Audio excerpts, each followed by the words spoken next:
Early June, 1967. The six-day war in the Middle East between Israel, Egypt, Jordan, and Syria is underway. A spy ship, very lightly armed, but bristling with antennae, steams into the Mediterranean to eavesdrop on the conflict. It is patrolling in international waters off the Egyptian coast. At 2 in the afternoon, on June the 8th, with the war reaching its climax, Israeli jets and motor torpedo boats launch an unprovoked attack on the ship. They drop napalm and strafe its decks with rockets, cannon fire, and armor-piercing rounds before trying to sink it with torpedoes.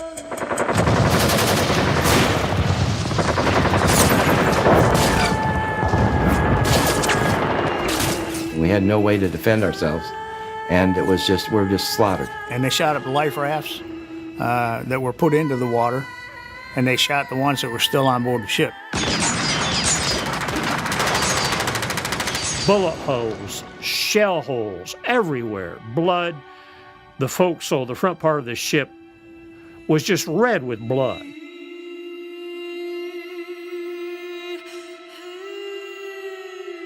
Throughout the attack, the ship flies the Stars and Stripes, the flag of Israel's closest ally, the United States of America. Its name, the USS Liberty, is freshly painted on its stern, and the bow carries the distinctive numbers of an American naval vessel.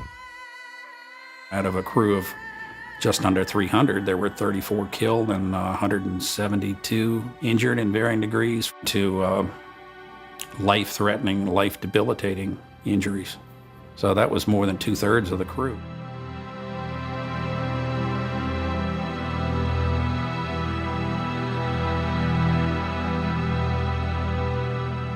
This audio tape, which has never been broadcast before, was recorded in real time by the Israeli military during the assault. The woman's voice in the background is counting down the seconds. It proves that Israeli commanders knew all along that they were attacking an American ship.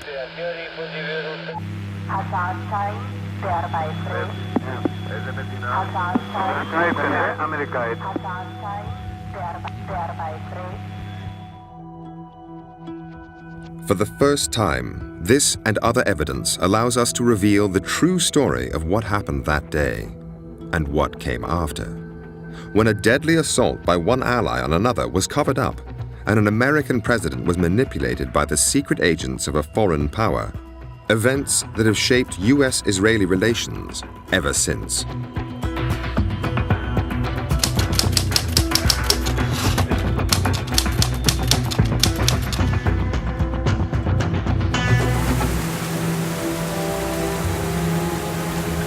The United States Navy Memorial in Washington, D.C., June the 8th, 2014.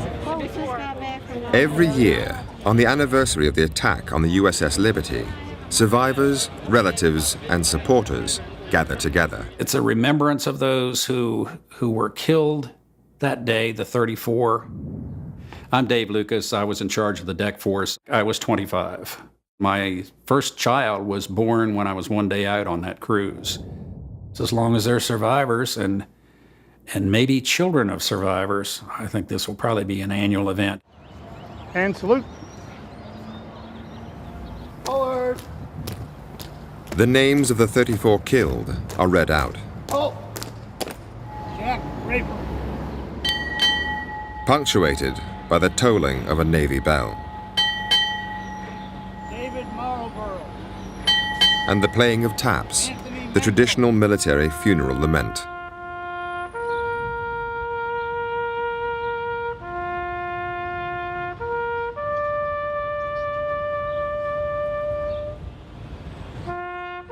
It's important to not forget what happened and to continue to try to find out why it happened and who made it happen. In the summer of 1967, America was in turmoil. An incendiary mixture of racial discrimination and extreme poverty exploded into a summer of rioting in cities across the country. But one issue dominated.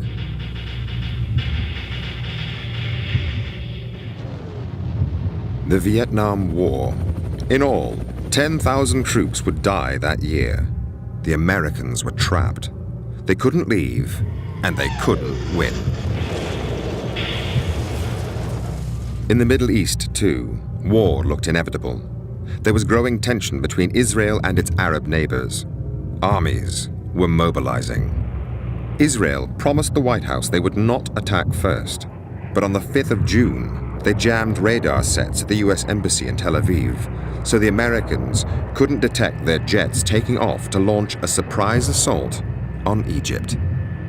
Meanwhile, the USS Liberty was sailing across the Mediterranean into the war zone. Liberty was a state-of-the-art intelligence-gathering vessel of the time, and what we did is we listened. We were a listening ship.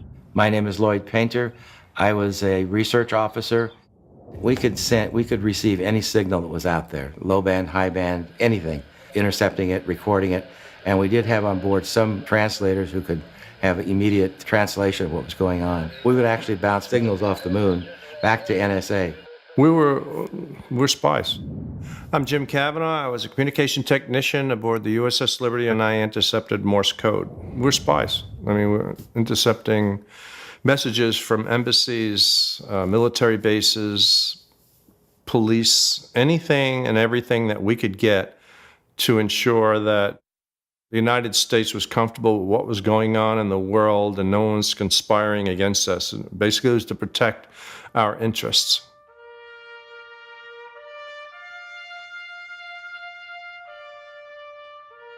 This was the Cold War. American President Lyndon Johnson knew that the Russians already had substantial military influence in Egypt. He needed to find out what they were going to do next, to make sure that a local conflict did not become a world war, with the USA backing Israel and Russia siding with the Arab cause. I was assigned as a Russian linguist aboard the ship. I'm Bryce Lockwood, United States Marine Corps, retired. The Israelis, our primary purpose was to intercept communications of the Russian spy aircraft as it were at Alexandria, Egypt, and that was our job, was to find them. We were not targeted against the Israelis. Life was very relaxing. One of the nice things about the Liberty is we had air conditioning because we had communications equipment, so we were cool in the hot days. It was a very laid-back, very clean ship. It was spotless. The morale was pretty high, very high.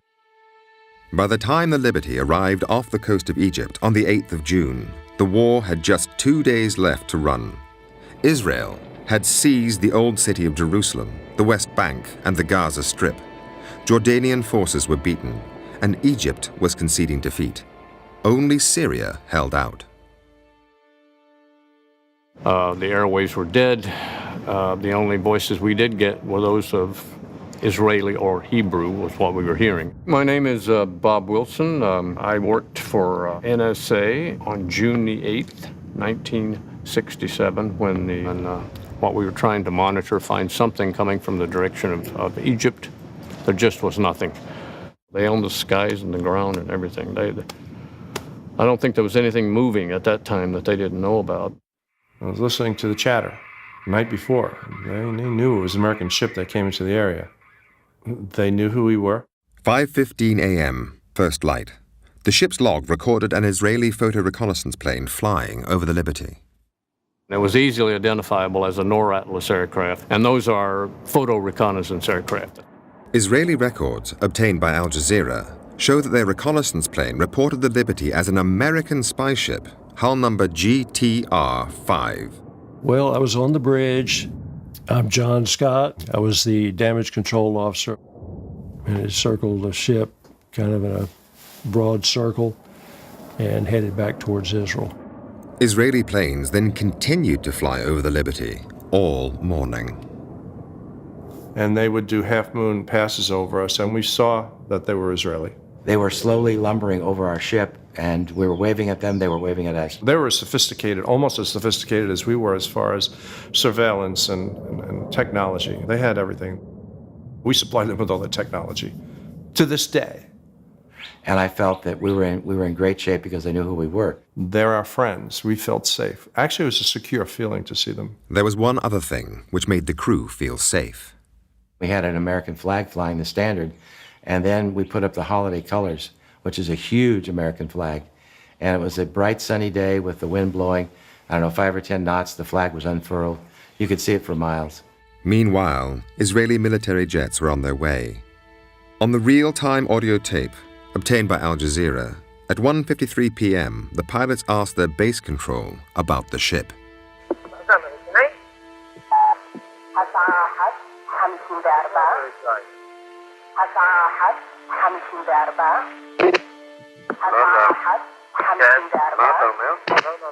The USS Liberty was the only ship of any size in the area. The American Sixth Fleet, including 2 aircraft carriers, was 500 miles away. Oh, it was a great day. Hello, I'm Jim Smith. I was a damage controlman in engineering. I mean, I'm 20 years old at the time. I come from a small town, used to throw hay bales in the summertime for $1 an hour. Sun was shining, blue sky, clouds, nice, people sunbathing on the deck. We had lunch, and 5 minutes later, maybe, here came the jets, and nobody really knew what was happening until they started firing at us.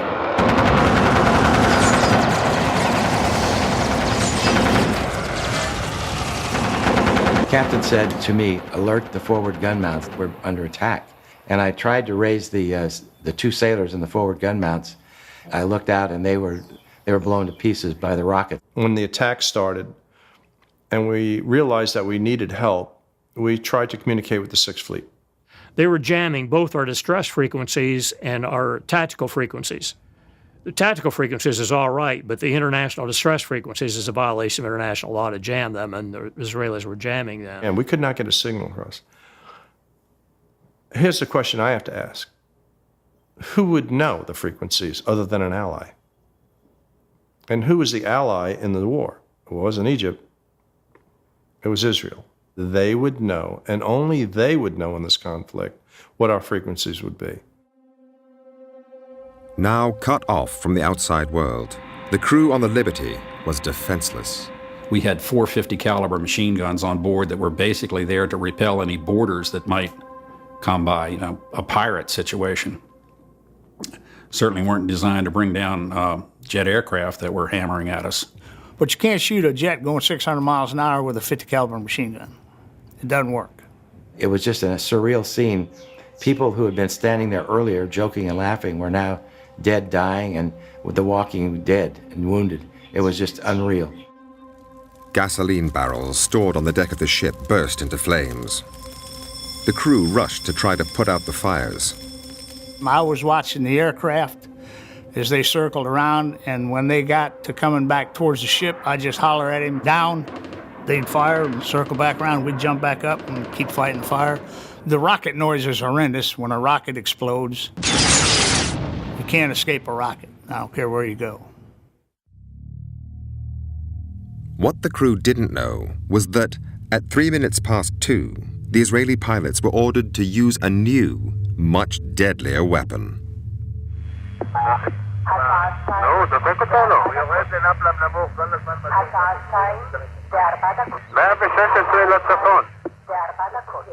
The biggest problem, I guess, from that was the napalm, which they dropped from the airplane.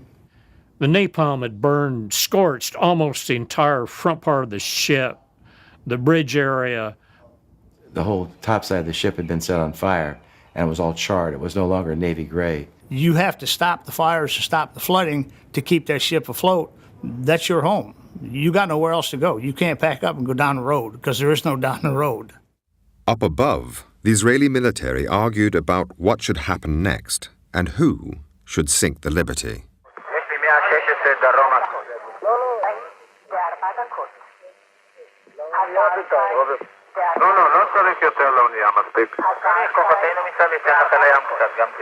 I remember thinking, I was in pretty good shape then.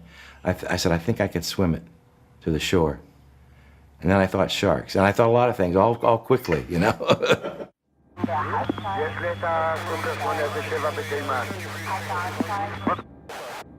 At 2:11, with the Israeli jets running out of ammunition, the pilots were instructed to fly down and confirm the identity of the ship.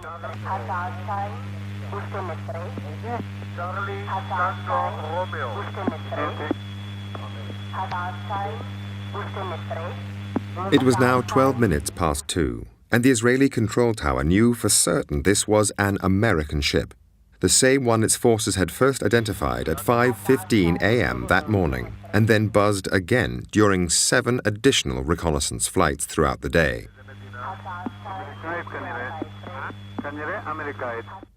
The jets then pulled out, but 3 Israeli Navy motor torpedo boats were already on their way. The USS Liberty was a spy ship. In the event of an attack, it was standard procedure for the spies on board to destroy everything, just in case it fell into enemy hands. Everyone was destroying material. Everyone was stripping information off of computers, ripping computers open, pulling information out. That's something you just don't want to hear aboard ship. You've done all this work, collected this intelligence and processed it, and now you have to destroy it. You just didn't want the enemy to get a hold of anything classified.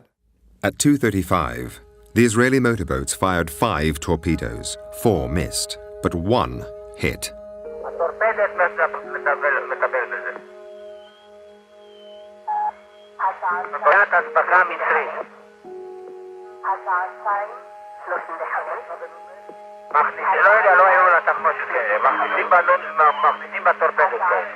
It had been over 9 hours since the Israeli military first identified the Liberty. Israeli planes had flown over it repeatedly, and 20 minutes earlier, their control tower had confirmed it yet again as an American ship. 25 Americans were about to die in a single moment. This is what it looks like when a torpedo hits a ship the size of the Liberty. The torpedo threw us up in the air like a roller coaster. It felt like one coming down. Dead silence, lights all off, smoke and haze everywhere. I went back to the drinking fountain and filled it with blood. Reached down to get a drink, and a black man stared back at me.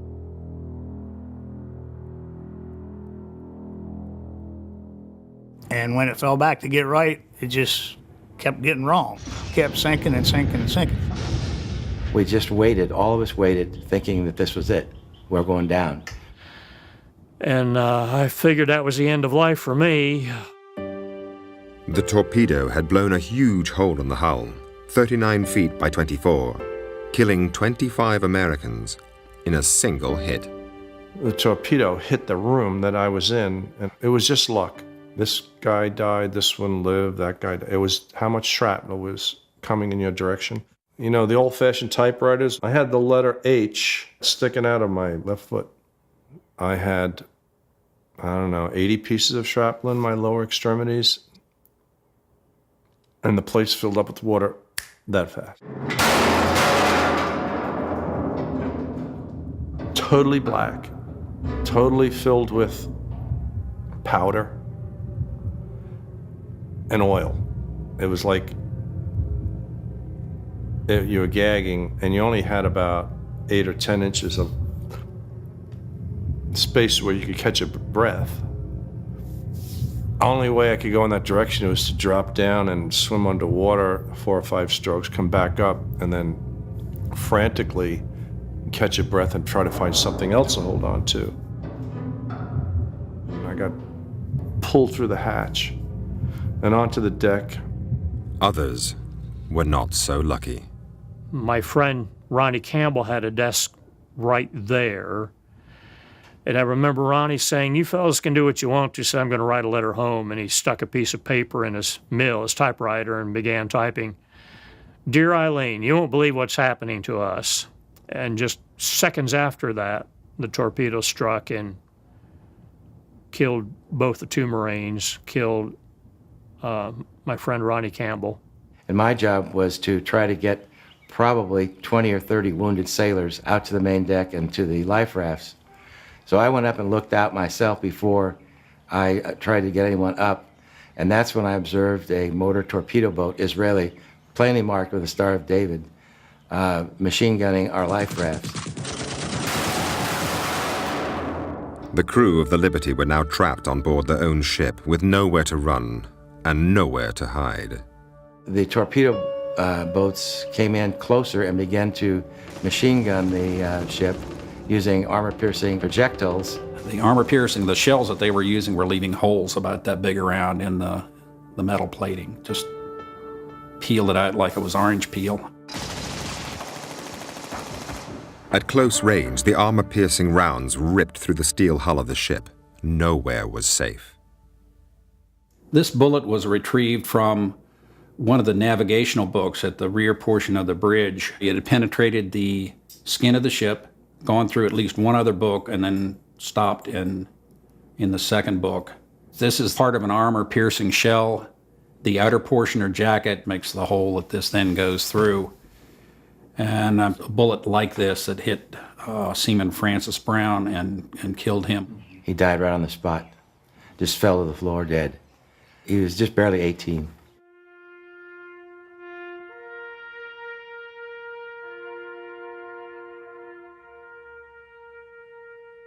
There weren't enough helmets to go around for everyone. It was like sitting in a cardboard box and having somebody shoot through it. The bullets were just coming everywhere.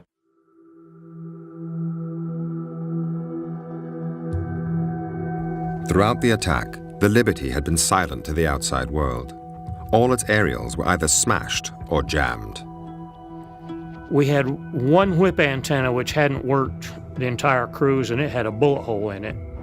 One of the radiomen had taken a reel of coax cable and ran it from one of the transmitters back there to that whip antenna and took some shrapnel in the process. He got out a mayday. Firefox, Firefox, this is Rock Star. Under attack by unidentified surface and naval air units, require immediate assistance. The American Sixth Fleet was 500 miles away and picked up the signal. So did the Israeli armed forces. The attack stopped shortly afterwards. The American aircraft carriers were in the middle of a nuclear weapons drill and had to rearm with conventional bombs before they could take off. Once the Israelis knew the US jets were in the air, they summoned the American naval attaché and told him there had been a terrible mistake. The American planes were recalled. As they returned, Israeli helicopters flew out to the Liberty. This one had some personnel from the Israeli government, and the U.S. naval attaché dropped a brown paper sack on the deck in the forepart of the ship. Weighted down with an orange, had a business card in it. It landed right next to the severed leg of one of the deck personnel. And the note said,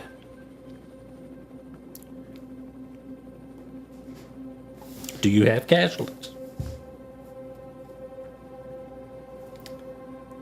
Pretty obvious that there were casualties. I mean, there's still body parts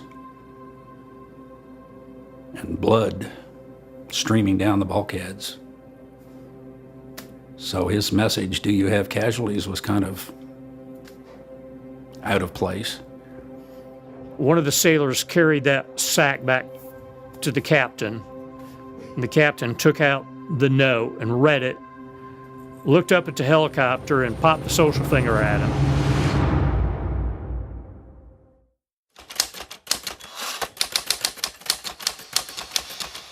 June the 8th, 1967, the height of the Six-Day War. The USS Liberty, an American spy ship, had just been attacked by Israeli jets and torpedo boats while in international waters off Egypt. Badly damaged, 2/3 of its crew were dead or wounded.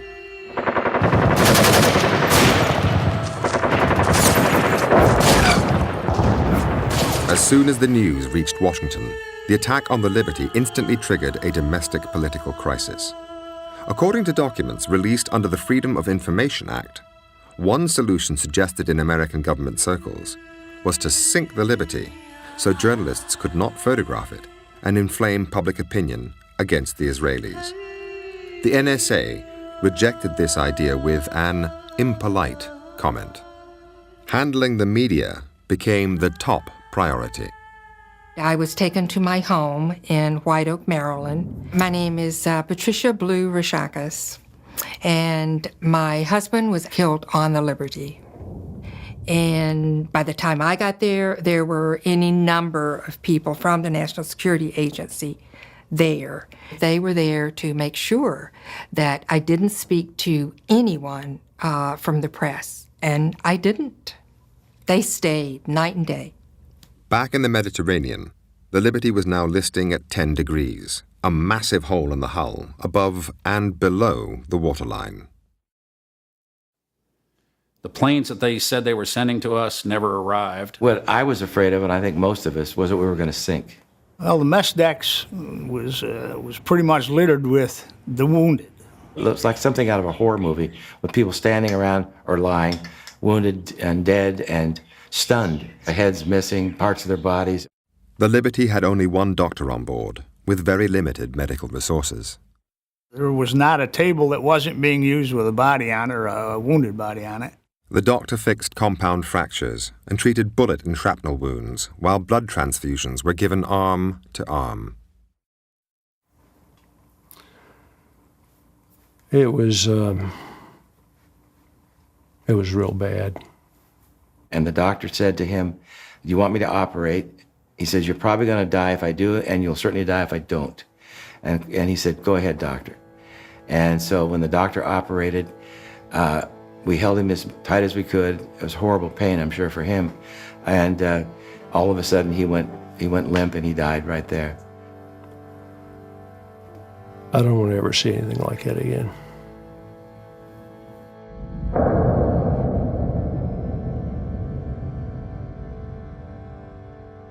Captain McGonigal received a pretty bad leg injury, lost a lot of blood. He was navigating by the stars. We had a little bit of power and tons of water in our belly, which meant the ship waved back and forth all night long. The next day, American ships arrived to take the injured and the dead off the Liberty. The American government now made sure that no journalists could get anywhere near the crew. When they took the severely wounded to various parts, they actually posted guards on their rooms so that no one could be interviewed by the press. The total press blackout was in effect. Back in Washington, the government ensured there was little information for the press, while politics went on behind closed doors.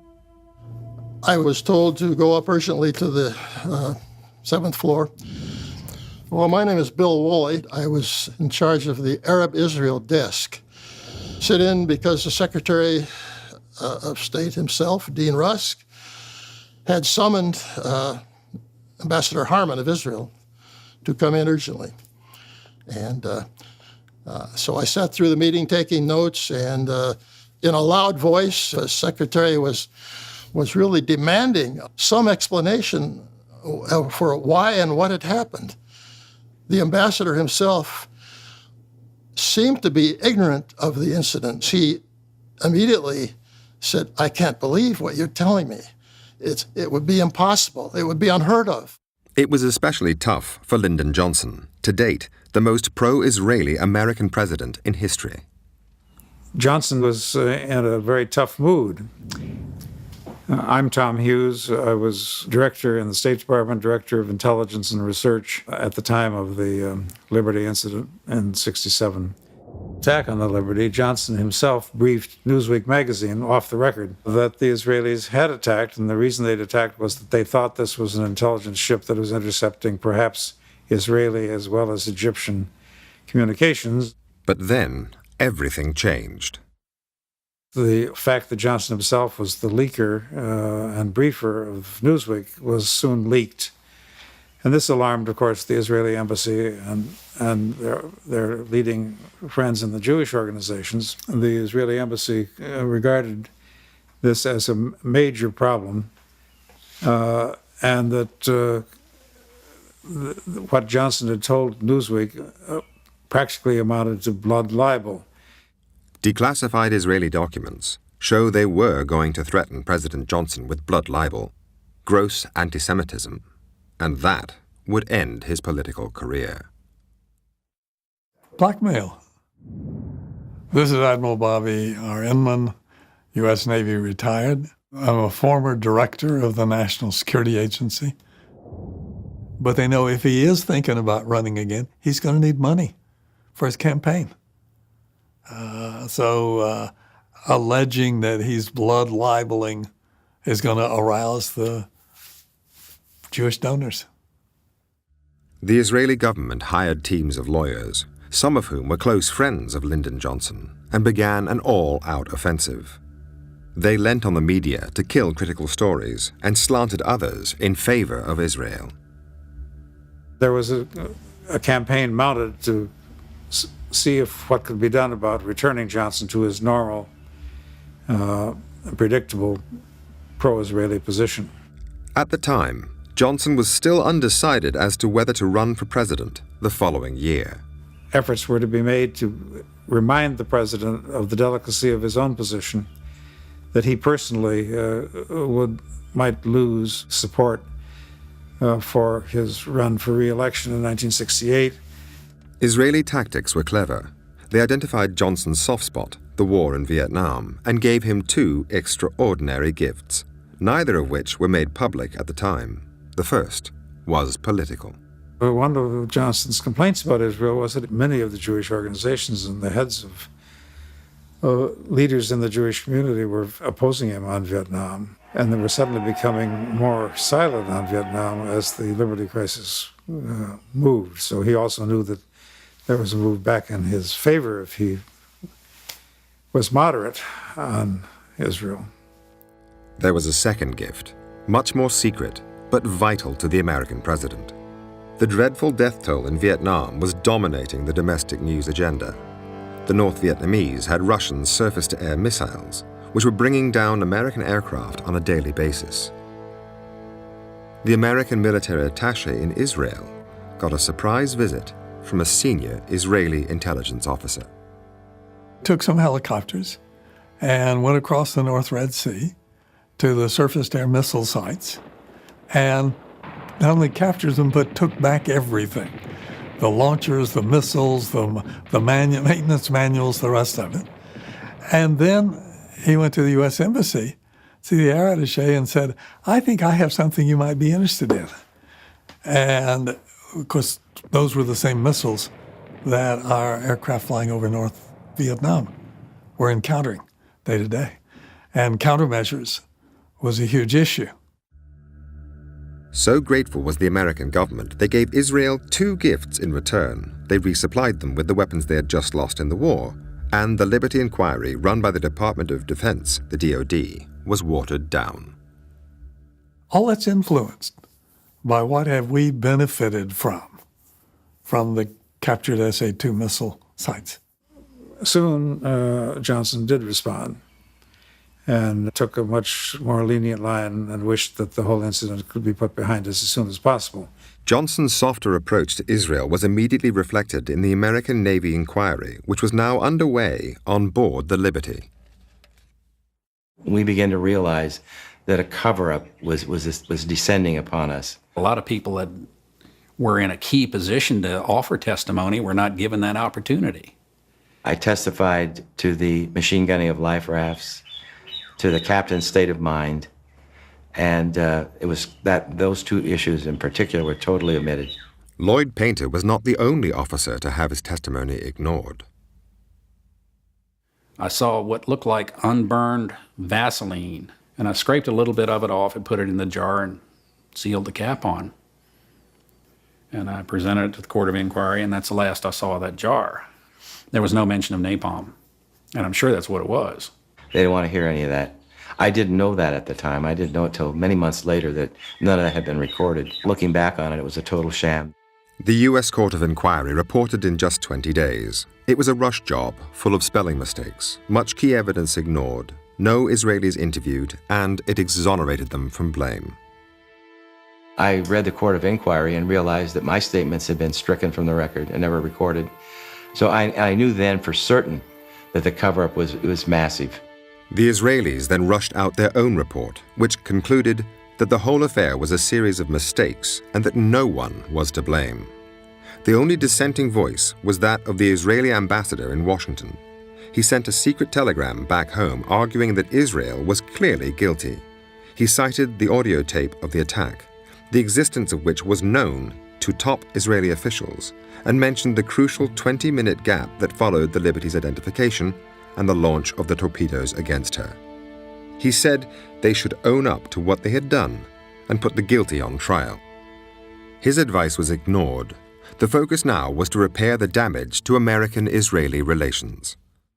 The Israelis have always been very skillful at tracking what the U.S. government is doing, saying, thinking, and effort to influence it. And they're by no means the only country that does it. Many do. They're just more effective at it than most. And the great advantage they have as compared to other countries is their influence in the Congress. Around the time of the attack, the Washington Post had noted that the Jewish lobby could help determine the outcome of 169 of the 270 electoral votes needed to win the White House. The big emotive words about the attack disappeared from press releases at the Pentagon, and a much more bland and neutral sounding discourse occurred. And this was true of the private briefings that official people in the Pentagon made about the incident. But whatever was said to journalists, every U.S. intelligence head believed the attack was intentional. One of them wrote, "A nice whitewash for a group of ignorant, stupid, and inept XXX." The Jewish community has always been more generous than many of their other counterparts in supporting financially elections, political causes in the process. That does translate into influence. Many of Johnson's closest friends and advisors were pro-Israeli, and they reported back to Tel Aviv on his every move. The Israeli story constantly shifted to counter whatever new intelligence the White House received. So sensitive were these communications that the Israelis used code names to protect the identity of their White House agents. But for the first time, the members of the ring can be named.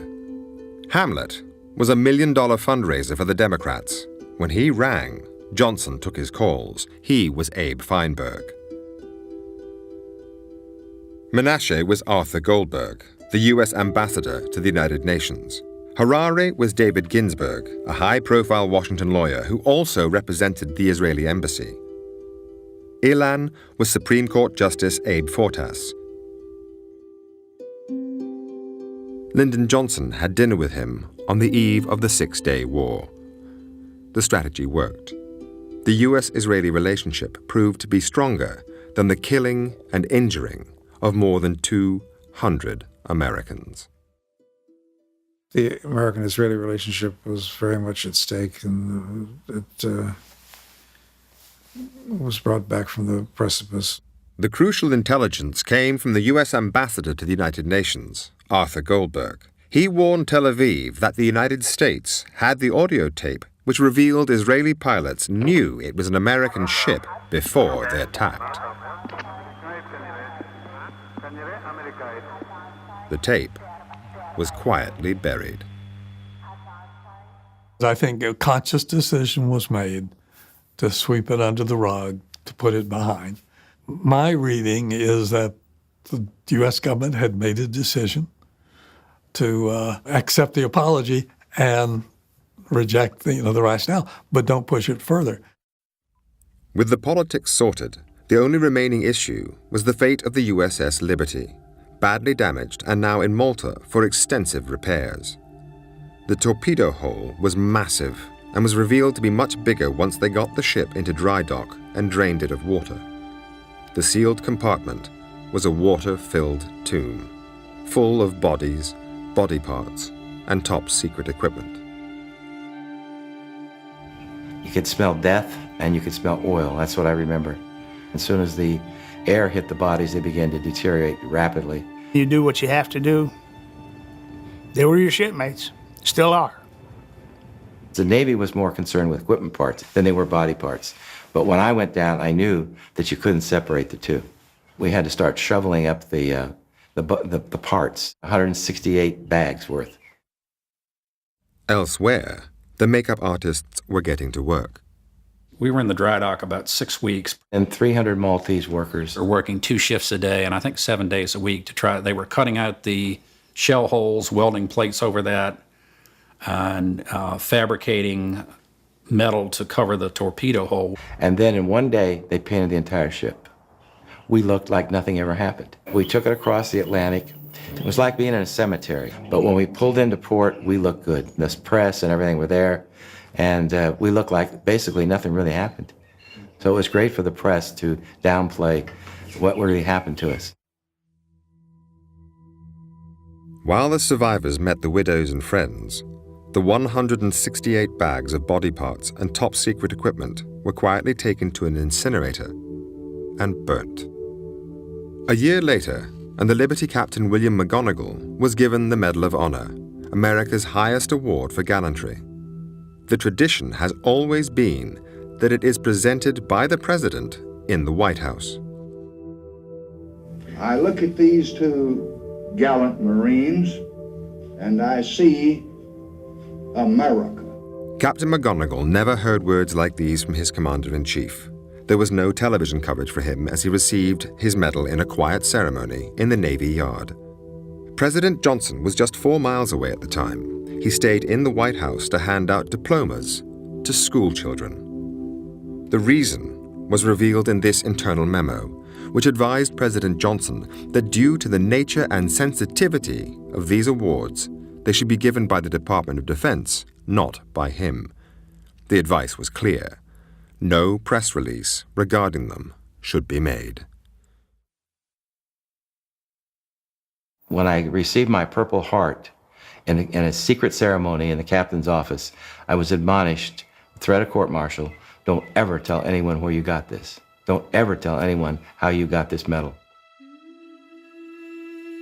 The following year, American aid to Israel increased 4-fold, and President Johnson agreed a treaty classified above top secret with Israel for the mutual exchange of intelligence, an arrangement which is still in place today, codenamed Stone Ruby.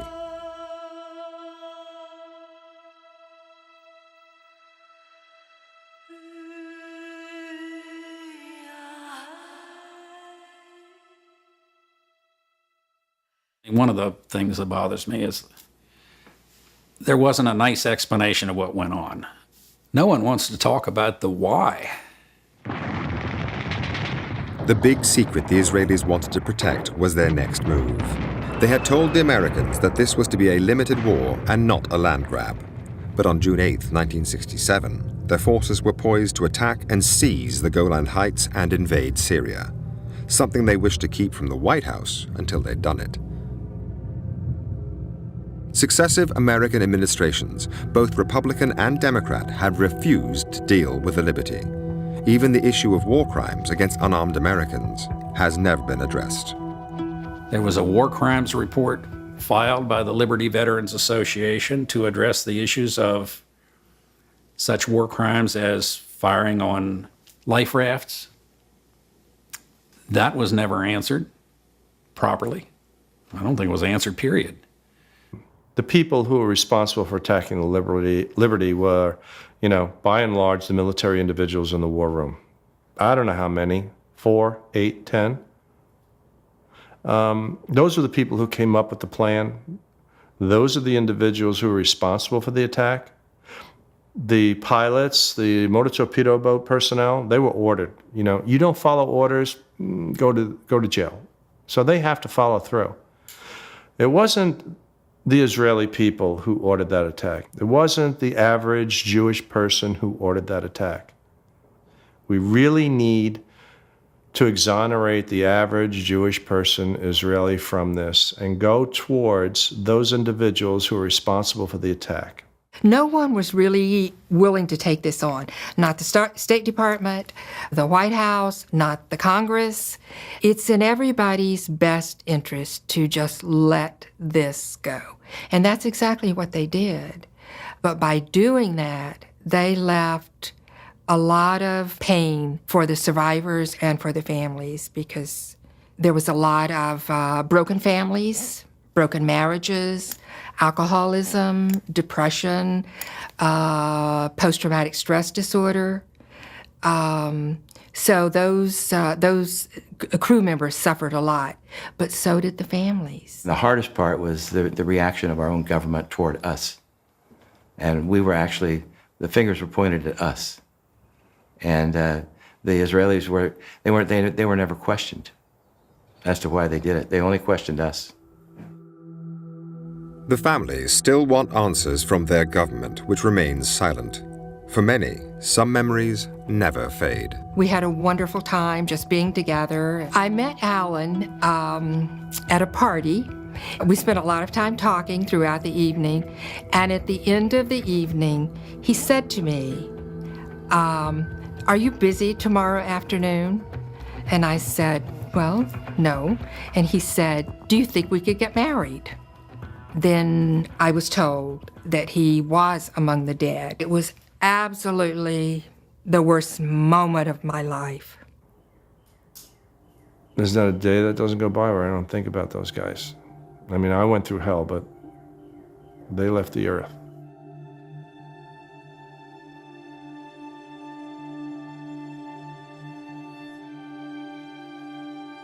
When I'm walking up to the mass grave, I still feel a connection with those people. Hard to explain, but it's still there, so I want to remember that connection as long as I can. What we shared, what we felt.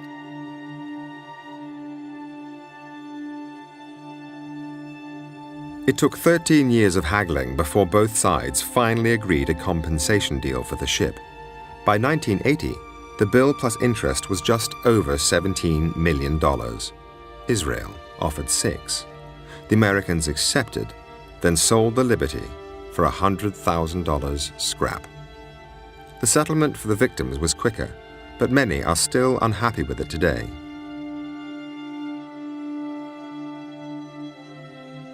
Not feel it was a fair settlement. I would have fought it. But I was so sad and broken. I just didn't have the energy to take on that fight. And it wasn't a fight that I thought I could win. The State Department were very eager for the survivors to make that settlement. They sent a check for the amount, and that was that. The American government came up with a formula for the Israelis to compensate the widows and children for their loss. This included a payment for shock and mental anguish. The widows got $25,000, with $10,000 for each of their children over 5. An American government lawyer doubted that children under 5 could sufficiently comprehend the event to suffer shock and grief. The U.S. proposed they should therefore receive nothing, an offer the Israelis accepted. Since the attack on the Liberty, the USA and Israel have grown ever closer. At the time, George Ball, the U.S. Undersecretary of State, noted that it seemed clear to the Israelis that, as American leaders did not have the courage to punish them for the blatant murder of American citizens, they would let them get away with anything.